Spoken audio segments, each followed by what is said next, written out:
Maligayang pagbati mga bata! Halina't lakbayin natin ang kakaibang mundo ng isang batang nagngangalang Bingbing. Samahan niyo akong tuklasin kung bakit naiiba siya sa mga batang katulad mo. O baka naman, ikaw rin ay katulad niya. Alamin natin, handa ka na ba?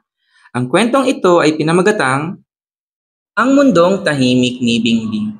Unang araw ng pasukan at talaga namang naliligalig at kinikilig si Bingbing dahil sa wakas ay makatatagpo siya ng mga kaibigan at kalaro.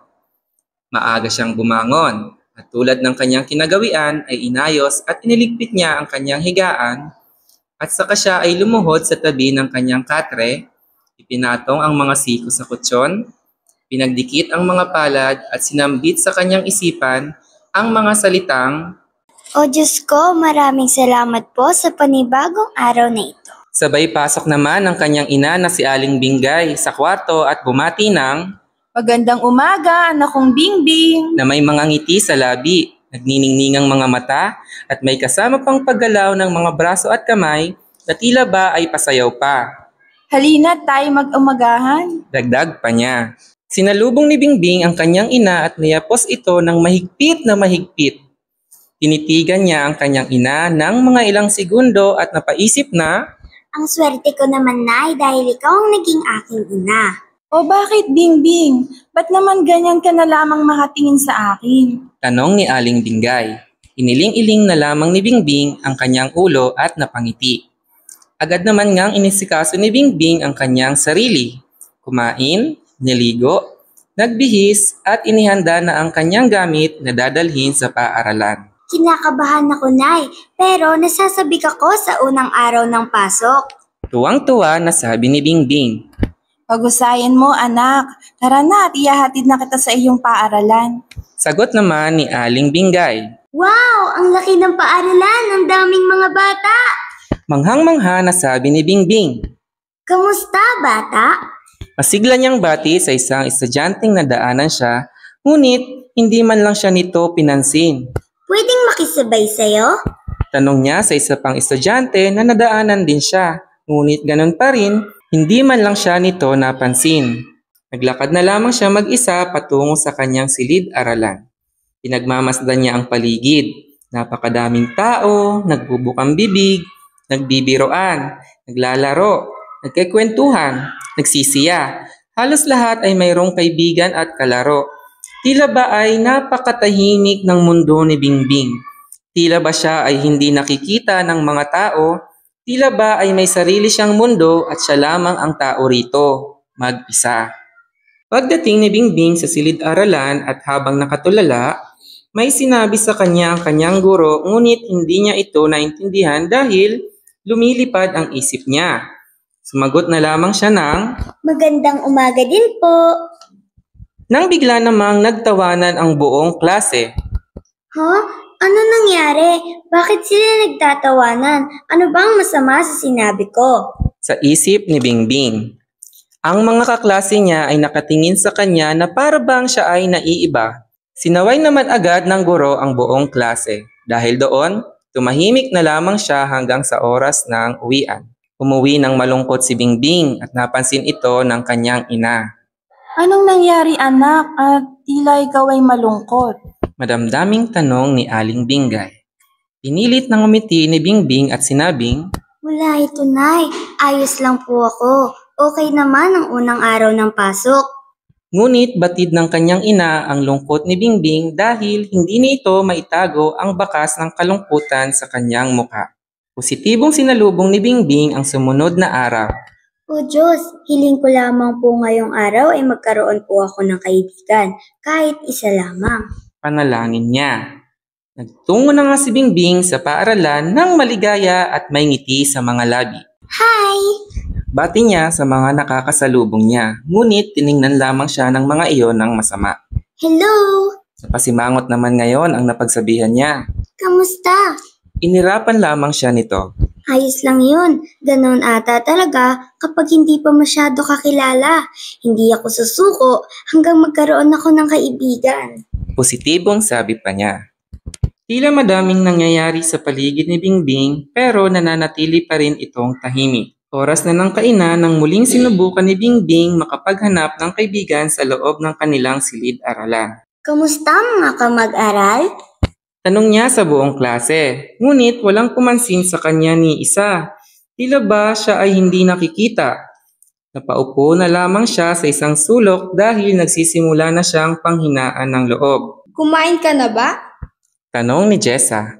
Biglang nagningning ang mga mata ni Bingbing. Sabay sagot ng, Heto, kukunin ko pa lang ang baon ko.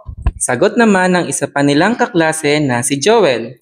Sabay pa nga silang sumagot sa tanong ni Jessa. Agad naman nilang kinuha ang mga baon at inalok si Jessa. Jessa, kumakain ka ba ng nilagang saging? Sabay at parehong tanong nila Bingbing at Joel kay Jessa.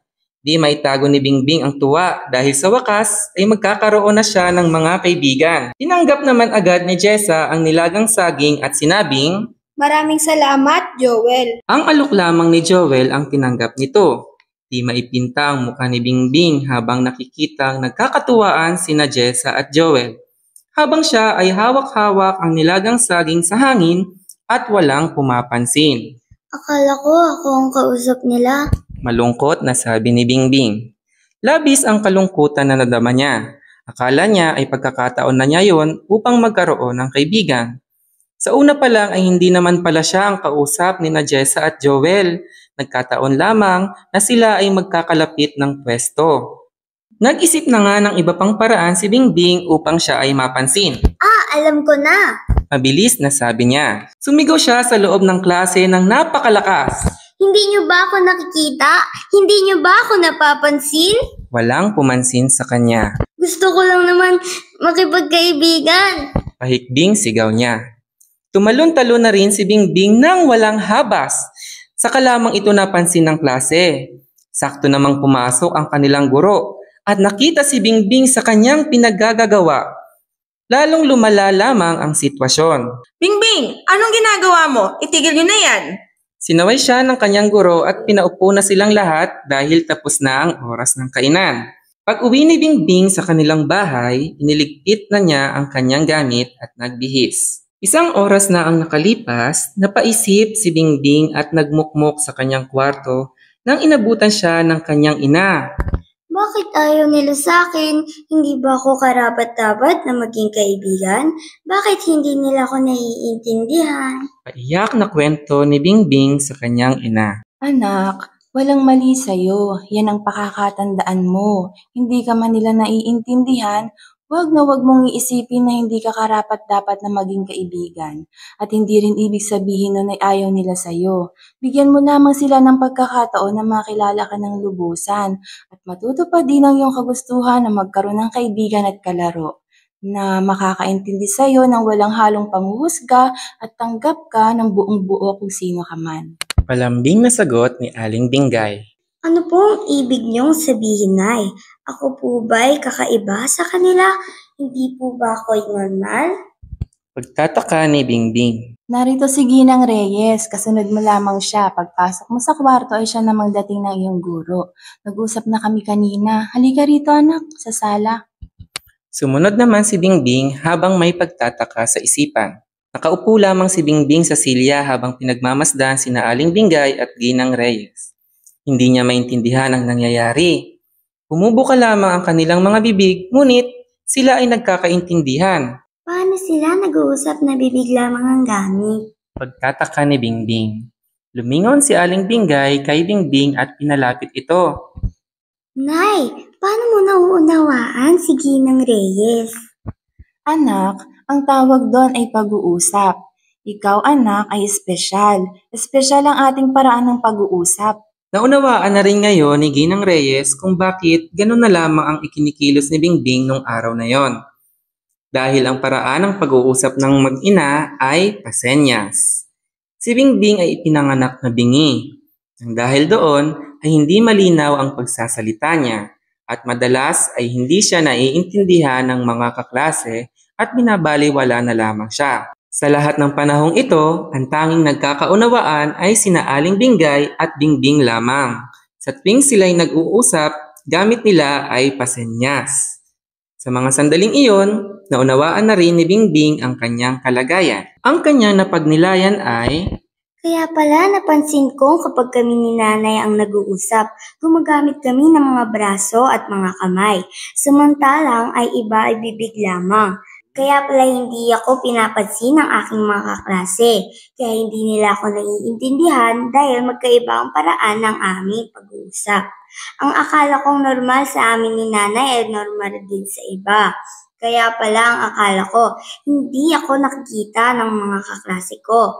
Kaya pala palaging tahimik ang mundo ko dahil wala akong naririnig. May gusto man akong sabihin sa kanila, hindi rin pala ako maintindihan dahil kailangang malinaw ang pagkakabigkas. Kailangan daw ng ano nga iyon? Boses, tunog, salita, mga bagay na hindi ko kaya gawin ng maayos dahil hindi ako nakaririnig.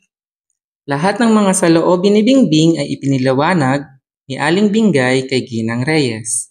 Dumating na nga ang panibagong araw. Mas magaan na ang pakiramdam ni Bingbing. Sa muli ay hindi siya nakalilimot na magpasalamat sa Diyos. O Diyos ko, maraming salamat po at nauunawaan ko na po ngayon ang aking sitwasyon.